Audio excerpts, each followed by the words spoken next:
parlato veramente di tanti temi che riguardano la montagna e le difficoltà che la montagna in questo periodo naturalmente sta patendo, e si è passati dalla difficoltà di poter organizzare le aree interne che sono andate un po' fatte a macchia di leopardo, al fatto di rafforzare la qualità del capitale umano che è presente nei territori montani, alla possibilità di poter rivedere magari nell'ambito delle UTI e di coniugare le varie UTI stesse attraverso le comunità di vallata, fino al problema forse più importante che è quello dello sviluppo della rete della banda larga.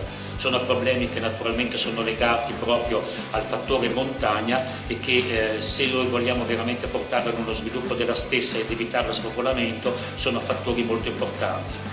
Io mi soffermo in particolare sulla scheda di sintesi che credo possa dare, nonostante alcuni flash, alcune parole, quello che c'era stato richiesto. Per quanto riguarda le 4 parole per un programma, avevo detto inclusione, connessione, attrattività e vitalità. Secondo noi, secondo il nostro gruppo, questi sono i 4 punti fondamentali. Poi ci si chiedeva di dare il cuore della proposta in un tweet, e allora abbiamo detto la montagna che guarda al futuro cosa deve avere? Deve essere inclusiva nella regione, connessa col mondo, attrattiva e vitale come comunità che abbia l'innovazione e l'energia necessaria che possa essere, diciamo così, adeguata per tutto il Friuli Venezia Giulia.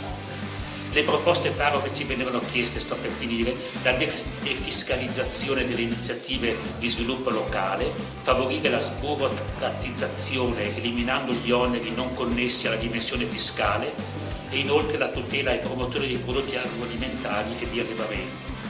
Infine ci dicevano di dare 2 indicazioni per giungere alla proposta programmatica. Questa proposta per noi si riassume in ripartire da proposte già espresse dal territorio, tenendo una linea di continuità storica e programmatica.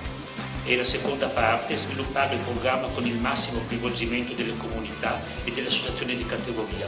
Questo appunto per avere una visione globale di quelli che sono i problemi di una montagna che veramente rappresenta una grande parte del nostro territorio, anche se poi sappiamo che come abitanti è veramente minima. Grazie. Grazie. Allora,